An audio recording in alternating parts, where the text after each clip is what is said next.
Assalamualaikum warahmatullahi wabarakatuh. Hai teman-teman. Perkenalkan, kami dari kelompok 12. Di sini kami akan membahas materi tentang variasi dan gaya mengajar. Yang terhormat Ibu Heni Lilia Dewi MPD selaku dosen pengampu mata kuliah Strategi Belajar Mengajar. Oke teman-teman, sebelum masuk ke pembahasan materi, alangkah baiknya kita perkenalan dulu ya.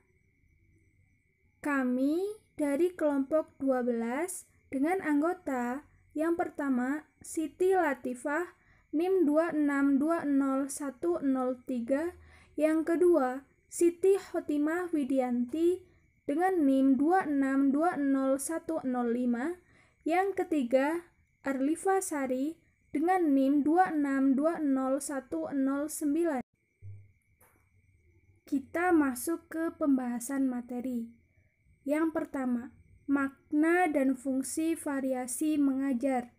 Variasi mengajar adalah bermacam bentuk kegiatan yang dilakukan oleh guru dalam menyajikan materi pembelajaran kepada peserta didik. Jadi, variasi mengajar dapat dimaknai sebagai bentuk perubahan atau inovasi yang diberikan oleh guru dalam proses pembelajaran yang dapat diamati dari berbagai aspek, yaitu variasi dalam mengajar, variasi dalam penggunaan materi pembelajaran, dan variasi dalam interaksi antara guru dengan peserta didik. Variasi mengajar mempunyai makna yang lebih luas loh, karena mengintegrasikan berbagai macam keterampilan dalam proses pembelajaran seperti variasi dalam memberikan pertanyaan dan variasi dalam tingkat kognitif. Dengan kata lain, variasi mengajar berfungsi sebagai penarik perhatian peserta didik dan juga sebagai salah satu sumber motivasi peserta didik dalam belajar. Selanjutnya, kita masuk ke pembahasan yang kedua ya, tujuan variasi mengajar. Menurut Jamarah, tahun 2002.2, 181 sampai 186, penggunaan variasi mengajar dalam proses belajar mengajar ditujukan terhadap perhatian siswa, motivasi, dan belajar siswa. Sedangkan tujuan diadakannya variasi mengajar adalah sebagai berikut. Yang pertama, meningkatkan dan memelihara perhatian siswa terhadap relevansi proses belajar mengajar fokus. Yang kedua, memberikan kesempatan kemungkinan berfungsinya motivasi. Yang ketiga, membentuk sikap positif terhadap guru dan sekolah. Yang keempat, memberi kemungkinan pilihan dan fasilitas belajar individual. Dan yang kelima, mendorong anak didik untuk belajar.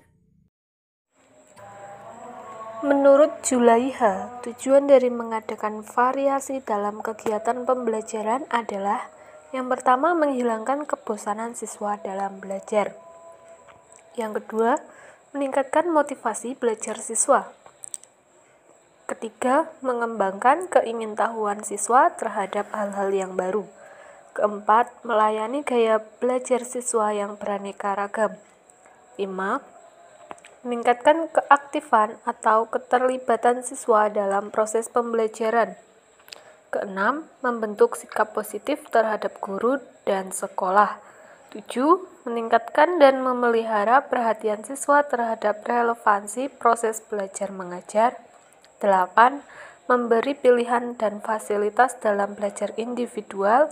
9. Mendorong anak didik untuk dengan melibatkannya dalam berbagai pengalaman yang menarik pada berbagai tingkat kognitif. Dan yang terakhir, untuk menimbulkan dan meningkatkan perhatian siswa kepada aspek-aspek belajar mengajar relevan. C. Prinsip variasi mengajar. Prinsip-prinsip penggunaan variasi mengajar itu adalah sebagai berikut. Yang pertama, Dalam menggunakan keterampilan variasi, sebaiknya semua jenis variasi digunakan. Selain juga harus ada variasi penggunaan komponen untuk setiap jenis variasi. Semua itu mencapai tujuan belajar. Yang kedua, menggunakan variasi secara lancar dan berkesinambungan, sehingga momen proses belajar mengajar yang utuh tidak rusak, perhatian anak didik dan proses belajar tidak terganggu.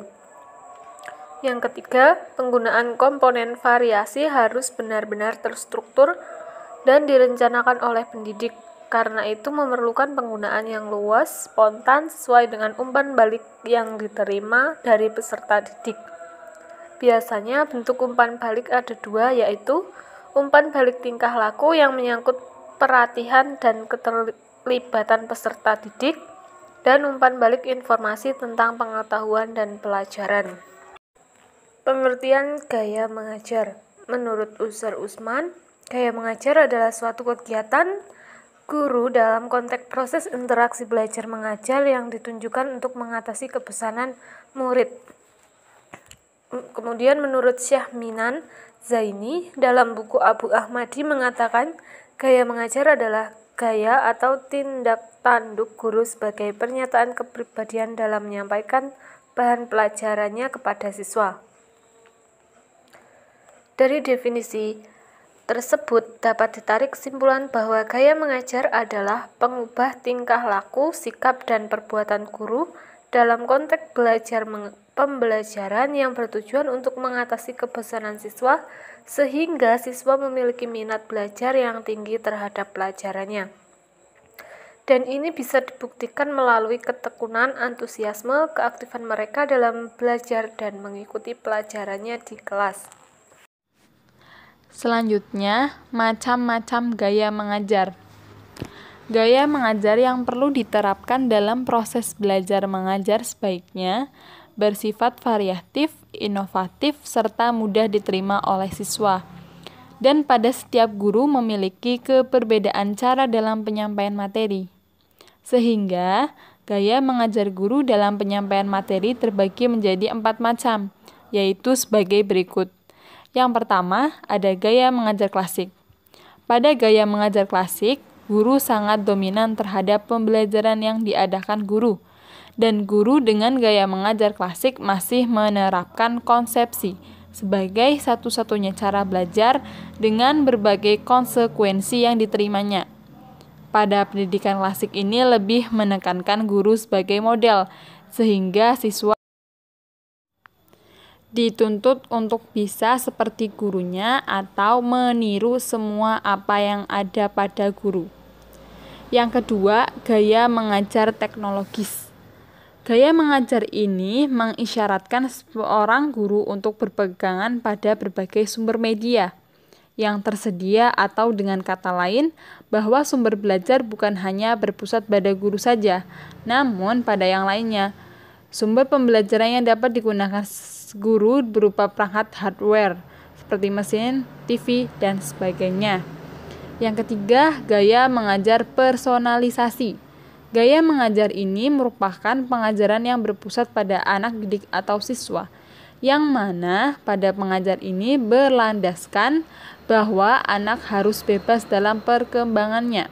Sehingga dengan gaya mengajar ini, guru akan selalu senantiasa memandang siswa seperti dirinya siswa sendiri. Yang keempat adalah gaya mengajar interaksional. Gaya mengajar ini lebih mengedepankan dialogis, yaitu dialog antara guru dan siswa.